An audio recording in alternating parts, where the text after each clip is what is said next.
Titu today আপনাদের channel, খবর, মতামত, বাস্তবতা। আমি বাংলাদেশ। আসসালামু আলাইকুম রহমতুল্লাহ। সম্মানিত দর্শক শ্রোতা যারা আমাকে দেখছেন এবং পরবর্তী দেখবেন, সবাইকে স্বাগতম। বিশ্বকাপে বাংলাদেশ ও ভারত, আমার থাম্বনেইল দেখেই বুঝতে পারছেন আজকে আমরা কি বিষয় নিয়ে কথা বলছি। আসলে বিশ্বকাপে ভারত এবং বাংলাদেশ খেলবে, এটা ক্রিকেট নয়, এটা ফুটবল বিশ্বকাপ। ফুটবল বিশ্বকাপে ভারত এবং বাংলাদেশ খেলবে, সেই জিনিসটাই আমি আপনাদের সামনে উপস্থাপন করছি। এবং ফুটবল বিশ্বকাপের দুটা লোগো দেখে বুঝতে পারছেন, দুটোটাই উইমেন্স বিশ্বকাপের লোগো। একটা হচ্ছে যেটা ব্রাজিলে 2027 সালে অনুষ্ঠিত হবে, আর একটা হচ্ছে এএফসি 2026 সালে অস্ট্রেলিয়া অনুষ্ঠিত হবে, women's Asia AFC Asia cup. তো সেখানে 12টা দল সুযোগ পেয়েছে। যেহেতু বাংলাদেশ এবং ইন্ডিয়া নিয়ে আমরা কথা বলবো আজকে, সেই জন্য 8টা দল নিয়ে আমরা এখানে যে বিষয়টা আমি আপনাদেরকে উপস্থাপন করব, যে আপনাদের হয়তো হতবাক লাগতে পারে, বিশ্বকাপে ভারত বাংলাদেশ কিভাবে খেলবে সেই বিষয় নিয়ে অনেকের মনে প্রশ্ন থাকতে পারে। আমি পূর্বতন ভিডিওতে আমি আপনাদেরকে বলেছিলাম, নেপালকেও আশা করেছিলাম। নেপাল উজবেকিস্তানের সাথে 3 দিনগুলো ড্র করার পরেও ট্রাইবেকারে পরাজিত হওয়ার কারণে তারা এশিয়া কাপে চান্স পায়নি। তার কারণে নেপালকে নিয়ে আজকে আমরা কথা বলার সুযোগ পাচ্ছি না। তবে আমাদের সামনে দুটো দেশ, বাংলাদেশ এবং ভারত আছে। বি গ্রুপে খেলবে বাংলাদেশ এবং সি গ্রুপে খেলবে ভারত। তো এখান থেকে আমরা কিভাবে পরবর্তী ধাপে উন্নতি হতে পারি, বিশ্বকাপে খেলতে পারি, সেই বিষয় নিয়ে আমি আজকে কথা বলবো আপনাদের সাথে।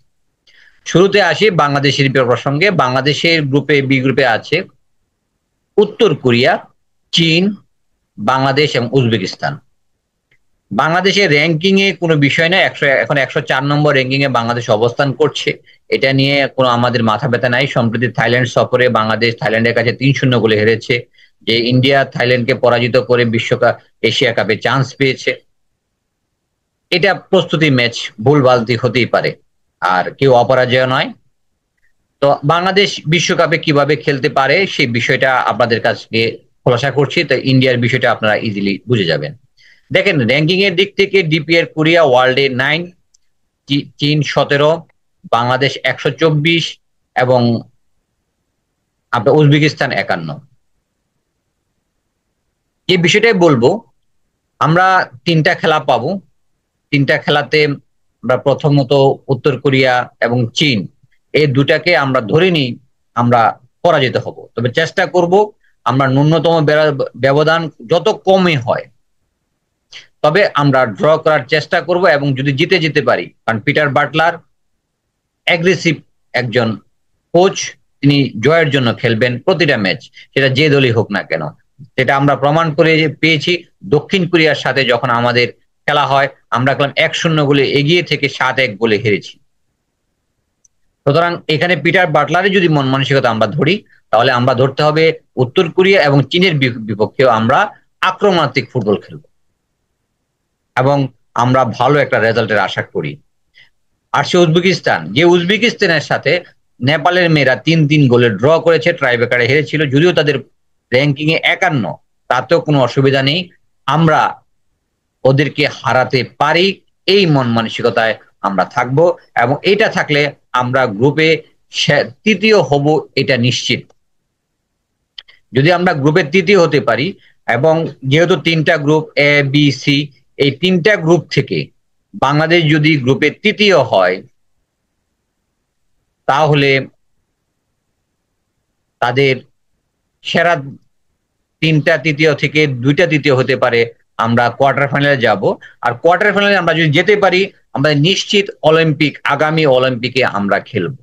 বাংলাদেশ নারী ফুটবল দল আগামী অলিম্পিকে খেলবে এবং এই অলিম্পিকে খেলার মাধ্যমে দিয়ে আমাদের বিশ্ব মঞ্চে ফুটবলের আমরা আগমনী বার্তা দেব।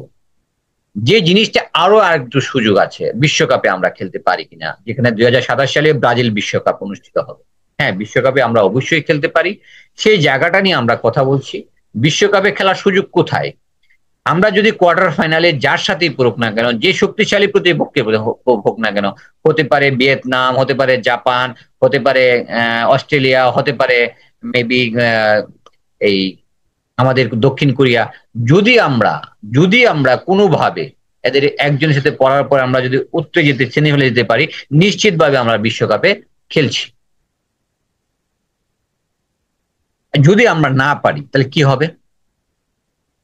ওই যে আমরা কোয়ার্টার ফাইনালে গেলাম, পরাজিত যে 4টা দল আছে, 4টা দলের মধ্যে যার সাথে আমাদের খেলা পড়বে তার সাথে জয়লাভ করলেই আমরা বিশ্বকাপে যেতে পারবো। এটা হচ্ছে সহজ সমীকরণ। তাহলে বাংলাদেশের ক্ষেত্রে যে সমীকরণ, ইন্ডিয়ার ক্ষেত্রে একই সমীকরণ। হ্যাঁ, ইন্ডিয়ার ক্ষেত্রে গ্রুপটা খুবই একটা আনপ্রেডিক্টেবল গ্রুপ, যে আমরা বলতে পারছি যে যেমন আমাদের গ্রুপে কোরিয়া এবং চীন 1 এবং 2 থাকার জন্য আমরা এটা বলতে পারি। যদিও আমরা বাংলাদেশকে ওন করি, ভালোবাসি, হ্যাঁ, আমরা অঘটন চাইবো, তারপর আমরা বলতে পারি যে কোরিয়া এবং চীন 1 এবং 2 থাকবে। তৃতীয় স্থান, সেরা তৃতীয় হওয়ার লড়াইয়ে আমরা উজবেকিস্তানকে হারাবো। এটা আমাদের গুরুত্বপূর্ণ ম্যাচ। এটা একপাশে রেখে এখন আমরা গ্রুপ সিতে আসি। সবচেয়ে শক্তিশালী জাপান, বর্তমান ওয়ার্ল্ডের র্যাঙ্কিং এ সম্ভবত 5 বা 7 এরকম একটা কিছু হবে। এরপরে আছে ভিয়েতনাম, যার র্যাঙ্কিং 37। এরপরে চাইনিজ তাইপে, যার র্যাঙ্কিং 43 বা 41 এরকম কিছু, এবং ইন্ডিয়া র্যাঙ্কিং 70। এই অবস্থান দেখলে আমি লাস্ট ভিয়েতনাম এবং খেলা যে দেখেছি চাইনিজ তাইপের, সেই তুলনায় ভারতের শক্তিশালী। ভারত খুবই একটা আনপ্রেডিক্টেবল, বিশেষ করে চাইনিজ টাইপে তাদের জাপানের সাথে তো পারার সম্ভাবনা নাই। চাইনিজ টাইপে এবং ভিয়েতনামের সাথে যে খেলার যে তাদের স্পিড, তারা যে খুব ভালো একটা রেজাল্ট করবে সেই সম্ভাবনা আমি খুব একটা দেখি না। কিন্তু হ্যাঁ, তাদের যে খেলার যে পার্থক্য, সে পার্থক্য অনুযায়ী সেখান থেকে যদি ভালো একটা বেনিফিট নিয়ে আসতে পারে, সেরা তৃতীয় বা দ্বিতীয় হতে পারে, হওয়ার সম্ভাবনাও তাদের আছে, আমি এভাবে উড়িয়ে দিতে পারি না।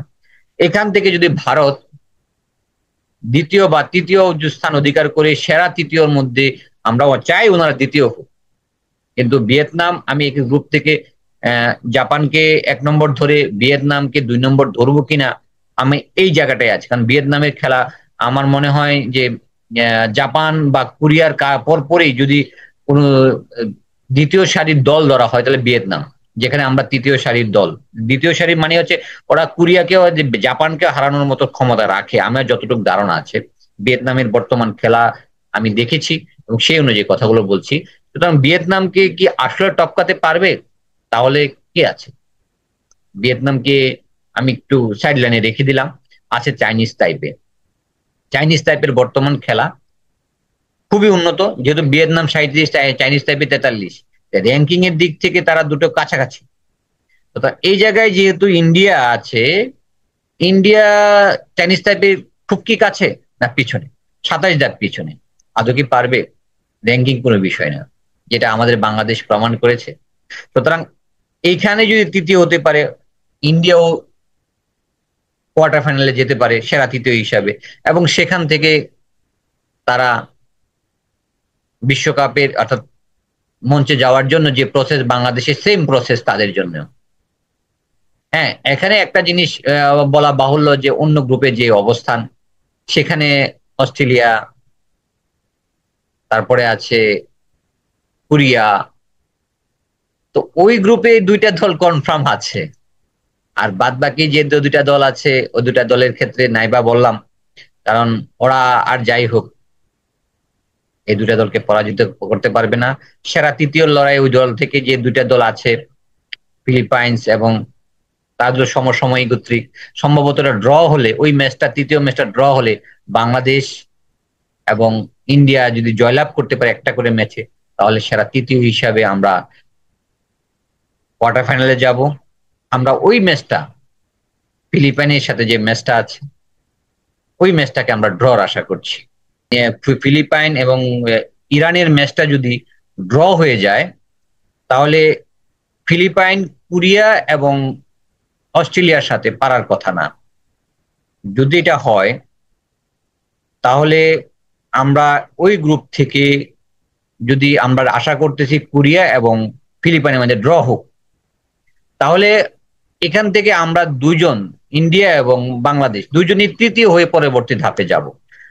কোয়ার্টার ফাইনালে কার সাথে খেলা পড়বে আমরা জানি না, যার সাথেই পড়ুক আমরা পরবর্তী ধাপে যাওয়ার জন্য আমরা চেষ্টা করব সেমিফাইনালে যাওয়ার। সেমিফাইনালে গেলে আমরা বিশ্বকাপ যদি নাও যেতে পারি, সেমিফাইনালে কোয়ার্টার ফাইনাল থেকে প্লে অফের মাধ্যমে আমরা বিশ্বকাপ অর্জন করব, পাশাপাশি আমরা অর্জন করব অলিম্পিকে খেলার।